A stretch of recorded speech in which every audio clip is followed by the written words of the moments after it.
sungsara tekan dan kasolan pacaring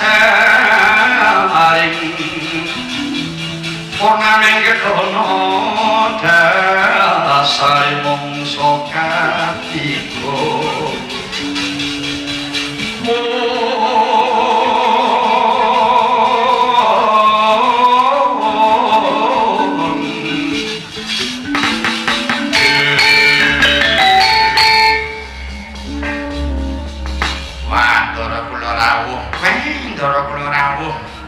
bukti kula dek sungkem kula ndara sembah kula katur ndara iya iya nolong garing Petro Bagong tak tampa banget nganarimaku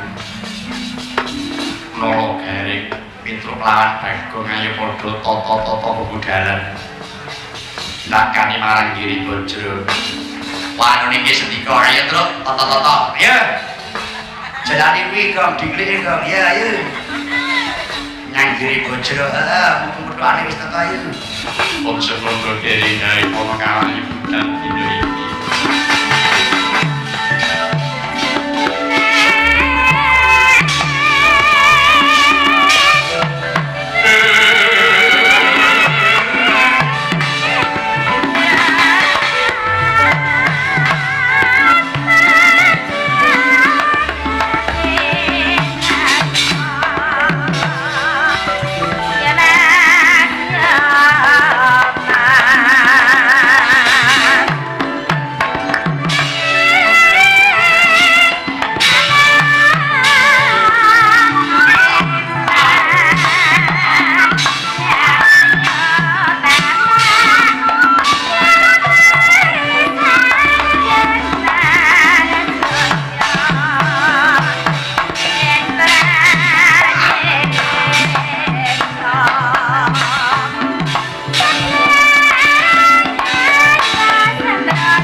yaksa tangguh marang aku balik tangguh iki dompo lan persekarang sapa tangguh ditekoni durung blok lho parep sing kraton Giri Bajra kita dia kalau banyak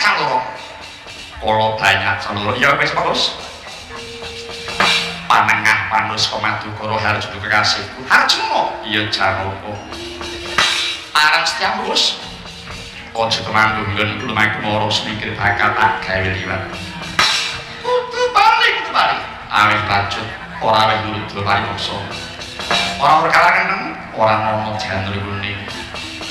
Nasing putri cepopo, nasang parentasang dung apa? Aguar popo. Mana aku? Popo kang kalau gini. Utamando topo kaji saya, Indriyakso soro maruto.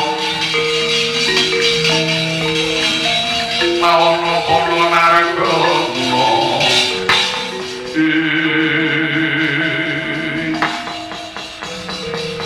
Orang hati-hati Gus. Kenapa pengen kamu? Diodok dalam rantak tapamu Gus.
janjine ora ngene iki aku wegah nek carane ngene iki ya piye aja Sumiati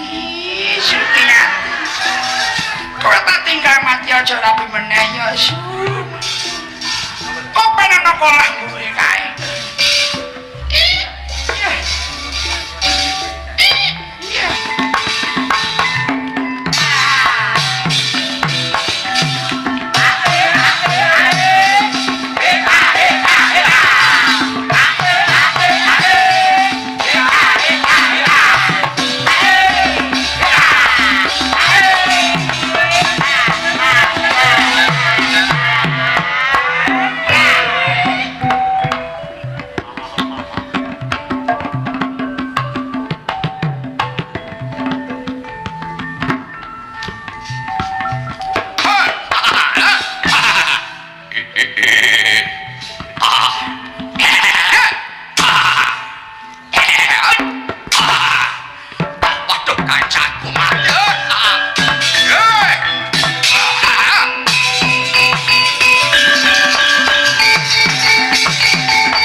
sing monato kanthi bagian kaya rasana bruho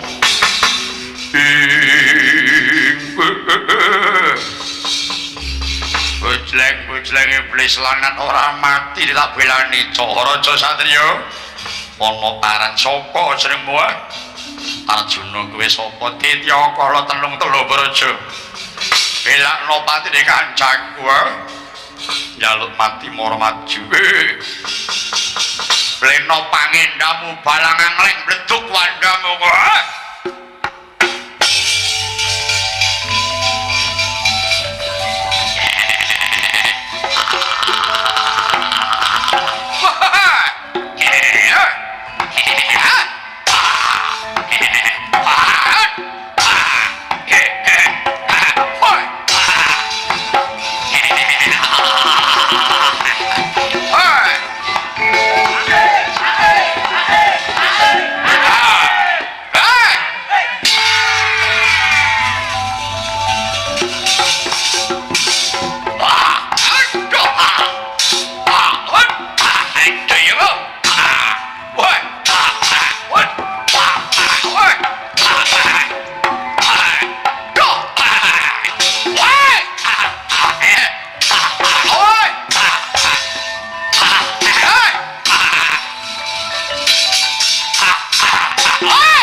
Sundara Janaka kapiken bambangane keleken butane elek mungsuh padha karo elek ayo lakon tibani pusaka Kangjeng Kyai Singgal Modet ora joget ilak mundi tunggale butane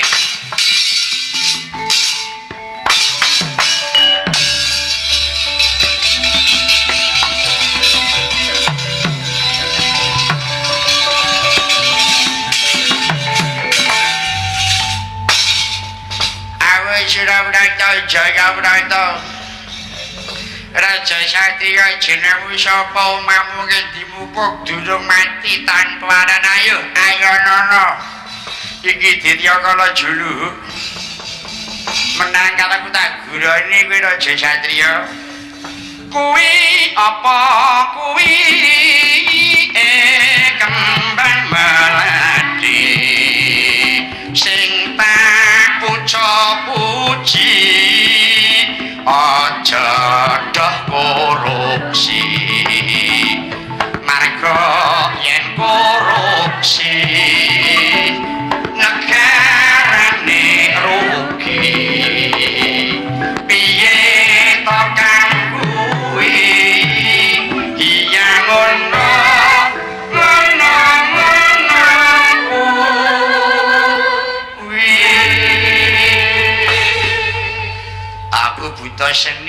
tembangke terus rasa ngantuk mripatku. Oh, adek manyar men. Jane aku mau wis mangan kowe lho, bareng kuwi nembang ngono terus aku cocok terus nyang mripat kaya dipulut. Ayo turu. Sirasah perang kowe Kang ayo wan-wan karo aku wong padha kanca seni. Iya. Jenengmu sapa? Aku Petro. Jenengku Ditya Kala Mantra Kendho parapaku Juluh. Mantra Kendho weh, kuwi jeneng gending. Iya, aku iki buta seni ya. Kuwi aku ya tau nembang ngono ning ora ngono kuwi ukarane tak bahasa persatuan ya. Ben wong ngajak mudeng. Piye? Itu apa itu bunga melati yang ku puji-puji, jangan sampai korupsi, sebab kalau korupsi negaranya rugi. Bagaimanakah itu? Lah iki sing terakhir. Iya ngono kuwi. Piye cara melayune? Ya begitu. Boleh karepe dhewe ya. Betul ra ngerti karepe genah maknane itu. Kesuwen terus. Selak ngentekke menitan. Kaya rekaman kok. Plathok bendho ora mluwek arep terus. Buta ini kok ditanggapi, iki buta galak. Lena cathik udelmu mati lho. Kok sira rada waspada musuh buta galak iki. Nang seneng-senenge diplathok. Senenge ning gone dhewe. Pirang-pirang ojek kurang ya, Pak. Sebab ngerti doli gending ae. Ya sir kaya dinggo apa ya kabeh nonton situasi. Wong ora. Ya aku mau ngetan malam gawa gulu.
Tulus menggut yang utomo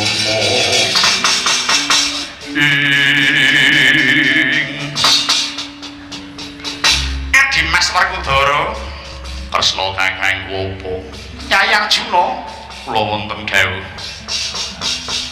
iki wis pateng tlatah Magoda di kandha dhisik ya di nganggo mandeg sebab opo sumurupa ngarep iki ana gunung minangka bebenteng kraton Giribajra di. Iki jenenge Gunung Cetyaka Yai. Gunung Cetyaka iya. Lan muli wis madakno. Pucuk gunung kae ana tambure Yai. Elok ing kahanan nadyan tambur kae ora ditabuh. Nanging sauger ana wong teka mangka dudu wong Giribajra. Tambur mau bisa muni dhewe Yai. Kok bisa mengkono sebabe apa? Kuwi ana critane Yai. Kados pundi cariyosipun kepareng kula nyuwun dawuh Koko Prabu. Mengkene critane. Narendra Giribajra ingkang sepuh jejuluk Prabu Briyadata. Sang nata mau darbi garwa cacahe loro. Nanging garwa loro mau durung darpi putra kabeh. Wusana Prabu Bryodata nindakake tapa brata marang Gunung Himalaya. Nyuwun marang Kang Karya Jagat muga enggal pinaringana momongan. Iya. Ketrima tapaning Prabu Bryodata. Wusana Sang Hyang Narada rawuh merpeki marang Prabu Bryodata. Kanthi ngasta pelem pertangga jiwa Yai. Wis Hyang Narada pinanggih Prabu Bryodata. Pelem mau banjur diparingake lan kinen maringake marang garwane. Ing kono kinen dhahar lan dadi sarana bakal entuk ing wiji Yai. Nuninggih Koko Prabu. Lega tiyasing Prabu Bryodata wis ketrima kang dadi pamintani. Wusana Sang Prabu banjur kondur marang Giri Bajra kanthi ngasta pelem tangga jiwa mau. Tumekaning praja dipethuke marang garwa loro mau. Banjur peleme mongko mung sawiji, gek mongko garwane loro. Mula murih adile pelem mau disigar biak dadi loro dening Prabu Bryodata. Ingkang separo kagem ibu sepuh, kang separo kagem ibu nom. Enggaling carita lumantan karo Sih lan Prabu Bryodata garwa loro mau banjur ngerbini bareng Yai. Iya. Titiwan cilik ing punang jabang bayi garwa loro mau babaran bareng. Ana kaelokan bayi mau lahir saka ngguwa garbaning ibu mung separo-separo Yai. Nuninggih. Saka lingseming Prabu Bryodata bayi mau banjur diguwang menyang madyaning alas. Sawijining dina ana Gandharwa wadon ngupaya mangsan daging menungsa. Lumaku ana tengahing alas jenenge Nyai Jara. Kedadak nemu bayi kang mung separo-separo banjur digathokake dening Nyai Jara. Satemah bayi mau malah urip tur lanang Yai. Nulinggih. Dening Nyai Jara bayi lanang mau dijenengke Jarasandha. Jarasandha iya. Banjur diopeni dening Nyai Jara iku mau nganti dewasa. Ngancik dewasaning Jarasandha, dheweke ngerti yen sejatine anak Prabu Bryodata. Nanging dening wong tuane diemoi. Mula saking gempunge ngati marang Prabu Bryodata, Wusana banjur mbarang ngamuk nyang kraton Giri Bajra. Kasembatan perang tanding lumawan Prabu Bryodata. Wusana Bryodata mati dening tanganing Jarasandha. Tegese sing mateni kuwi malah anake lanang dhewe kuwi mau. Nulinggih.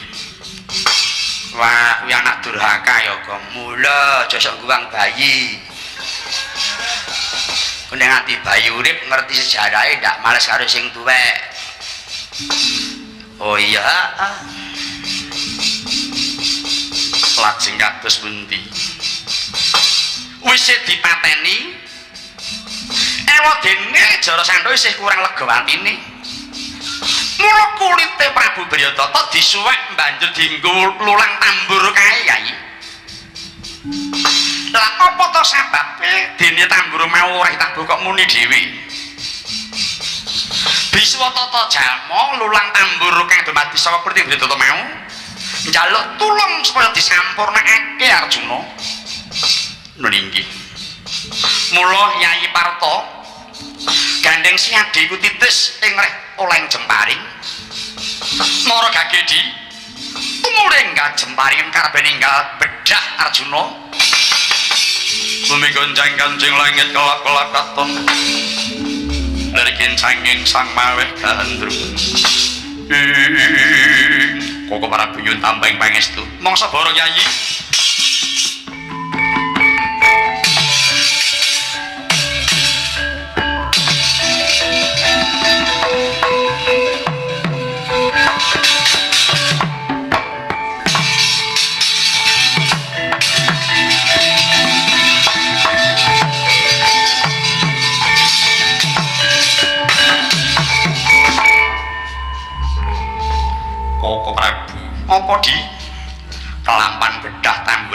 sarta wangsul kutah Ludira para Prabu. Nah, syukur bagi sewu Yai. Wah, titis jemparingmu Nuninggi. Wis kelekon bedah tulang tambur kae. Ketitik gamanmu bali kanthi kutah Ludira. Kang mangkono nyatos adus bisa nyampurnake marang kuliting Bryodata Yai. Kok para Prabu Nuninggi. Kejaba wis bisa nyampurnake tulang tambur. Engkene Prabu Jarasandha mesti ora bakal nyumurupi marang pataning wong liyan negara. Sapawis ora ana temara Yai Nuninggi. Nanging nadyan mangkono gunung iki persasat pager dengkul menungso Yai. Mekaten Prabu. Iya. Ya kok mulih kok rasah melu gawat kok. Wis nunggu nang kene wae rasah melu. Ewadene Werkudara ana becike Prabu Jarasandha sithik. Apa becike? Diperintahake dening Prabu Jarasandha kabeh warga Giribajra ora kena gendak sikara marang Brahmana. Iya. Emang kono di kanggo raharjaning laku ayo padha ingsun kanthi ngagem cara Brahmana Yai. Mengkono iya ing pangajap aja nganti awis larani. Namung ngestakaken dawuh.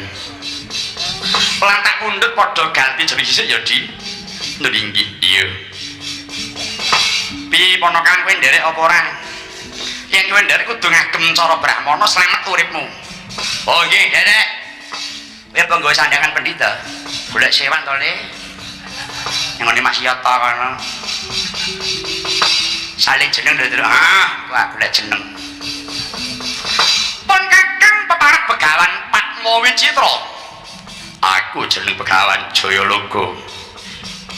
Kula arta sandi. Wis apa, Tru? Sumo ngalimun. Malah wong kadang dawa. Ganti jeneng Begawan Sumo ngalimun. Ben ora ketara. Ayo budal Di, ayo tak dereki.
Jamiah ning Talaga Kadilangit Mambang tanpa sulanu pamaneka Wintang toliwa kusumaya sumawur lumrah wekang sekar kanthi jalada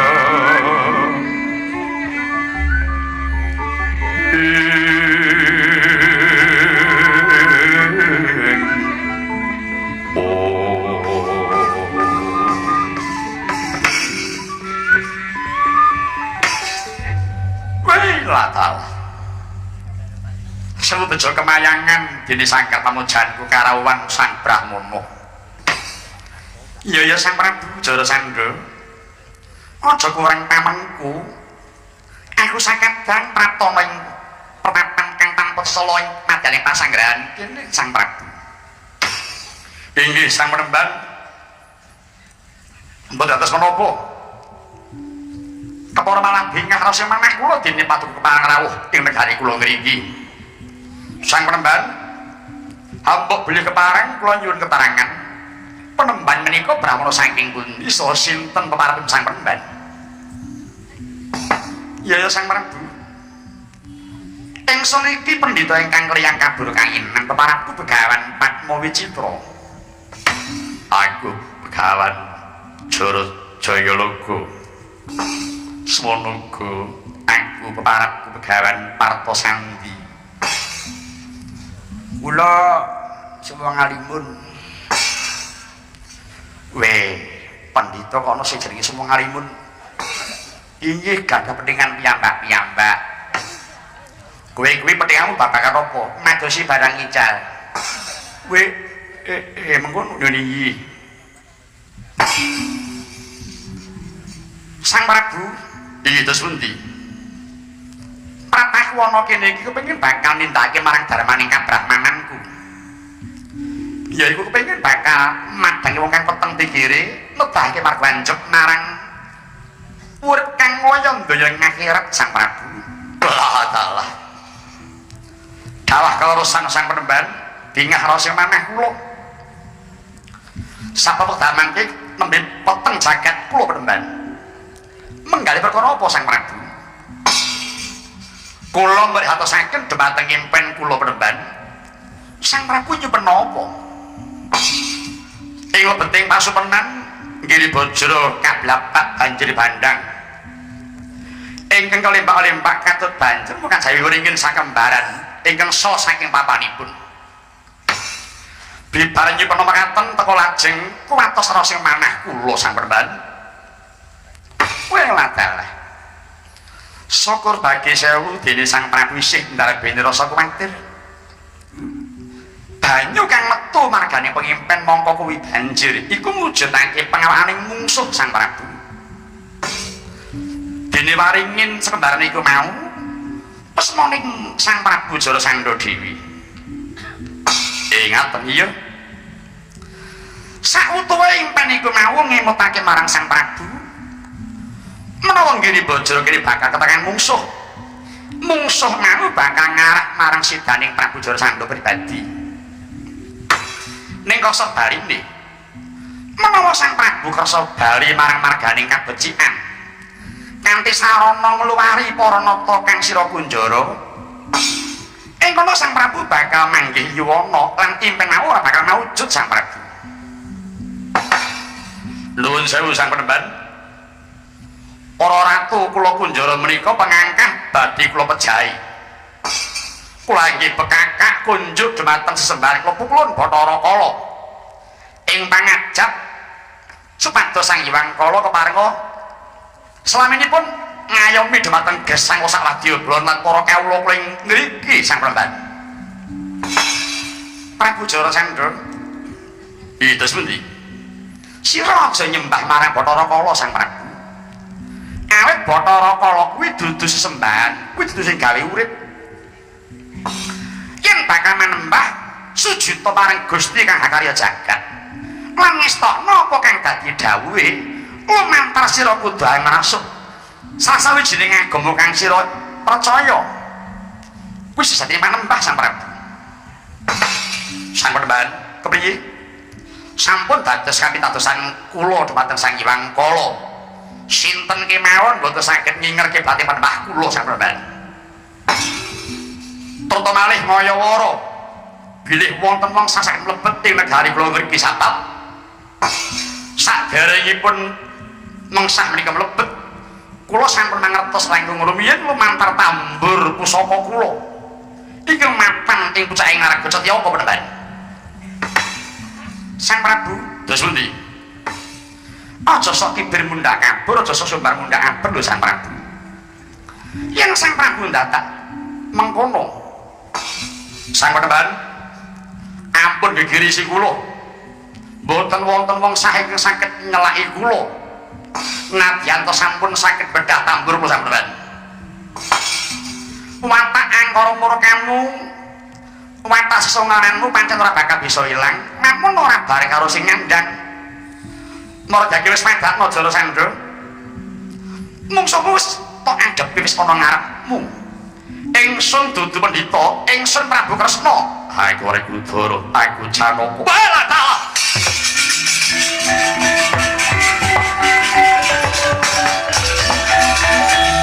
Kakian tulisan kapi orangmu Pernah kau kinempet kempet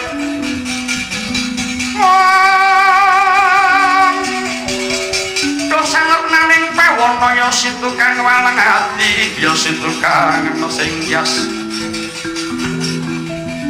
Yosi tukang kutu kering wah, terus maning ngebelah leng jagat nering jalanan kalingane kowe kang mimpu pendhita keparep Prabu Jara Sandra. Aku sakadang minangka utusane ngadil kowe ganti bakal ngadili marang tumindakmu kang kurang tata kuwi persejan menawa kowe ora enggal ngluwari marang ratu kang sira kunjara kae ya ing kene kuwi bakal ninjut neraka jahanam nyawamu Prabu Kresna. Ana apa? Kowe mung bathi sara nyawa kang marang Jala Sandra. Ora sahaken bicara. Saiki kowe mung kari milih kepengin perang mungsuh sapa? Apa Prabu Kresna? Apa pilih Werkudara? Apa pilih Janaka? Apa pilih Petruk? Ah, kula mboten. Kula mung tukang gawaki tas kali jingklih kok. Walah talah. Prabu Kresna. Mungsuh kowe menang ora kondang, kalah ngisi di sini. Mungsuh cara semono go. Pilih sapa? Ngejoki wedang nang ndi? Pilih Werkudara, sedeng bobotmu. Maju.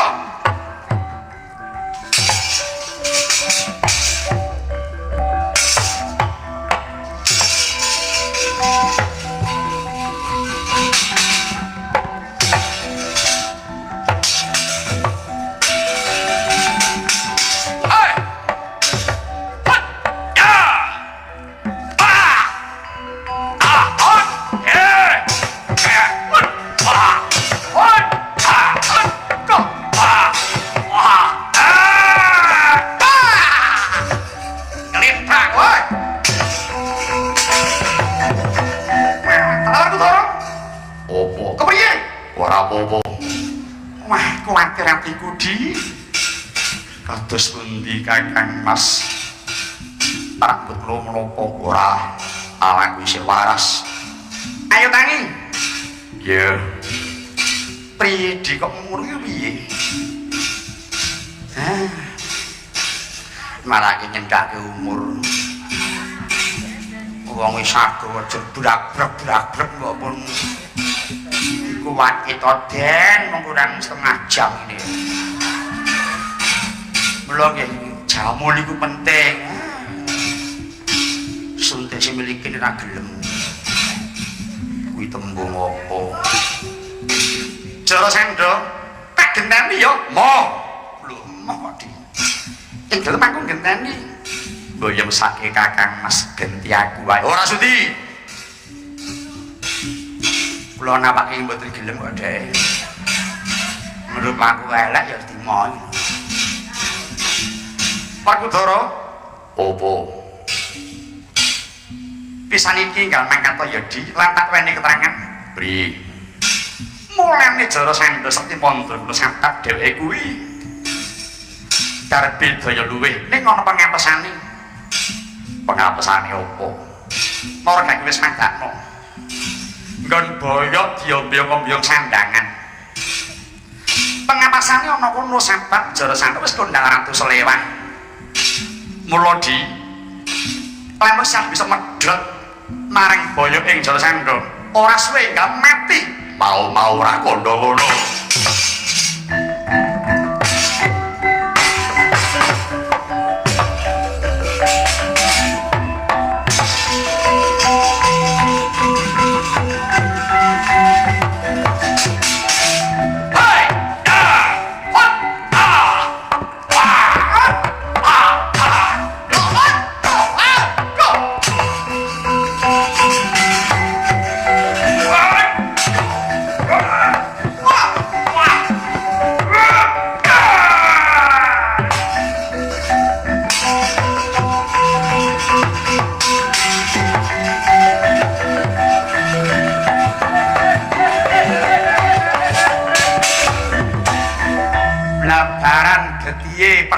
Boyo ing Jara Sandha dadilan atine wah Kudara temonjo nyambut gawe Di Kakang Mas Bingah manah kula sampun laman mejahi Jara Sandha. Pak Kudara, opo? Iki durung rampung Yai. Karepmu piye? Tang yo dhisik. Yo piye? Iki Jara Sandha kudu digawe nyang Praja Ngamarta kanggo tumbal. Mengkono iya. Yo digowo ya digowo. Mula dina iki aja ketanggungan ya Di. Marta wuli gawanen babar pisan. Bojo aku. Liyane aku. Aku wis nglakoni perang wis mati tak kon nggawa batang. Apa kurang wong? Pun kakek ora kuat. Saya malih kula iki mboten kiyat. Liyane apa ora ana tenaga liyane.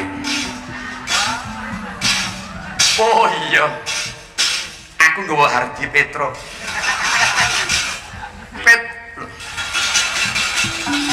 Tekan pancoran.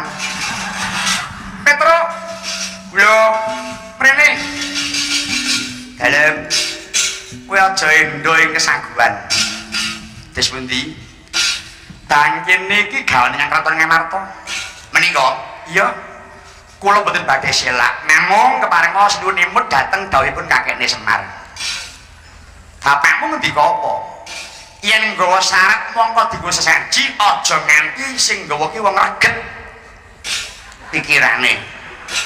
Aja wong reget tumindake. Nek sing nggawa ki reget tumindakan pakatine ora bakal mandi dienggo sesaji. Ngono nggih. Lah kowe kula pun ngakoni kula niki reget kok kula niki. Terus reget tuh minta reget pakarti kula. Kula akeni niki. Dari resik, dari suci. Kula purun ning nek ora mandi aja nutup kula lho niki. Mung padune lho kok padune nutup kula purun betone nek ora ning bayane ampun nanti nutup kula gawane wong. Ditutus ora gelem ning nek enek ngomong apa aja nutup Petro. Aja Petro.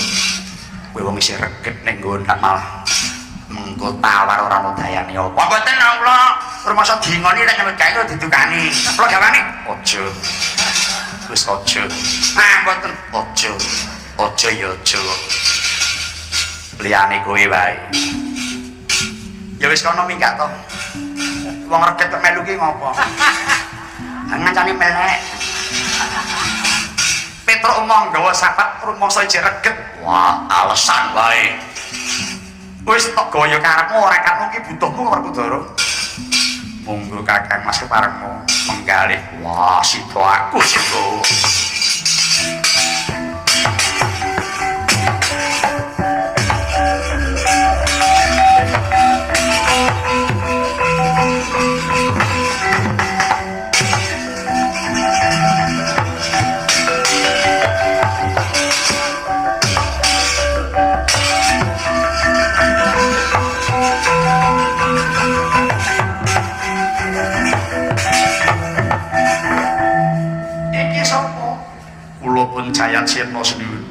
putra Sang Prabu Jara Sanggra.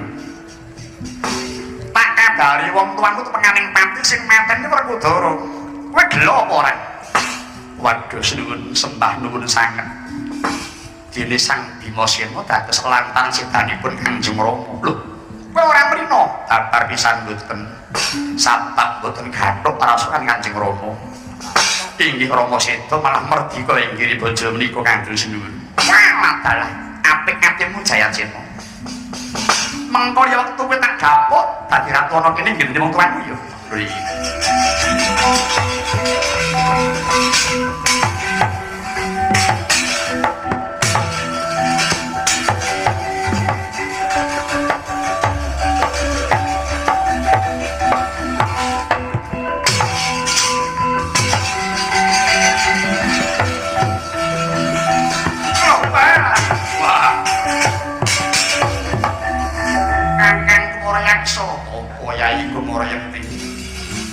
Sang Prabu Seda iya manut kapal sing mateni panunggalaning Pandhawa.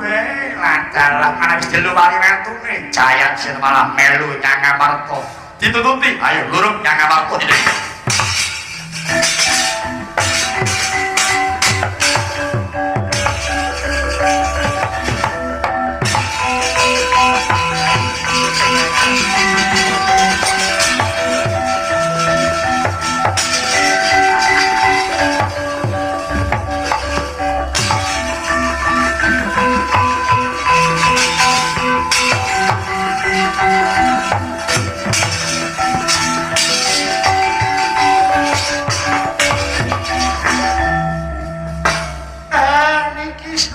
Bathara Kresna sampun kundur. Iya Kakang Semar, ingsun wis kundur. Kakang Semar, kula kepriye oleh nguyasa Pandhawa kagem para ratu? Apa wis kok tindakake Kakang Semar? Pandhawa menapa? Priye to Kakang? Maka ingsun bakal budaya nggiri bocah wis meling marang Kakang Semar. Nyuwun tulung gawe tarung kang gemeyep-yep palengganing para nata kang bakal rawuh. Mangkono weling par Kang Semar. Kula kesupen sinuwun. Wah, wis ilakane jalma. Dapuk panitia kok lareng piye to, Pak? Wong iki barang penting. Wong adalah Kakang Semar, Kakang Semar. Kepriye Kakang mongko mung hari dina sesuk-esuk tak kuing gawe. Jebul iki suwung durung ana prawu kepriye Kakang Mayantara. Mongko kesempatan yang sedya tasakuran Yai Puntadewa pasrah marang aku. Yen nganti dina sesuk ora ana tarupe kanggo palengganing para narendra. Luwih tugel wae guluku iki Kakang Semar. Aku pantes timbang wirang uripku Kakang Semar. Piye to, Mon? Mbok ndek iki ora saguh dadi saguh kok ora ditindak. Piye to Kakang? Sinuwun nggih wonten pasrah gawe pendhapa ya kok tuwek. Monggo Semar mung gawe mung guwah itu prapatan. Didawe gawe pendhapa kepiye? Tak samar pamori susmu sinuk maya rinah yoing nyasepi sinimbang pawangi kalbu pambukaning warana talen saking liplaya pemayu pindhom santing srasa sunting rasta jati wae kaya mangkono dupi Sang Kresna masrahaken gesang dhateng Sang Mayataka ndatah sakala Sang Hyang Ismaya kaya nyandak konang puncung telenging batin Sang Ismaya nyuwun marang Gusti kang Hakarya Loka mugi kasembatan kang dadi sedyalira wus nyawening kang panggalih sumeleh kang rasa pandang kang pramana tandha wis ana titik keparing Gusti kang Hakarya jagat sigra Sang Ismaya nutur giling Pandhawa kayangan kaendran amung sakabenito ponang Pandhawa jelek wis prapo ing sakajenging kraton Ngamarta.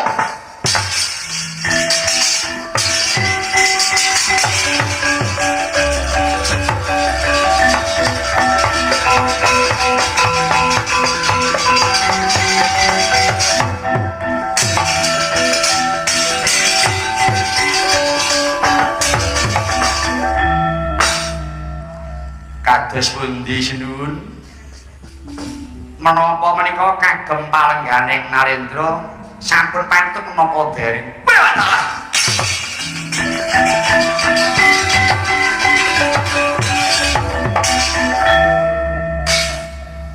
Kula nyuwun pangapunten Bu kula Nismaya. Nggih, kawak sami-sami. Ing Macapada dereng wonten pendhapi kados mekaten endahipun Bu kula. Mboten moka, mboten aneh yen Macapada dereng enten. Lakar menika pendhapa kaendran kula bedol. Kula boyong mriki kok, Den. Walah. Niki pendhapa kaendran. Iya. Jadi sing duwe nesu pripun? Sing aran nesu sapa?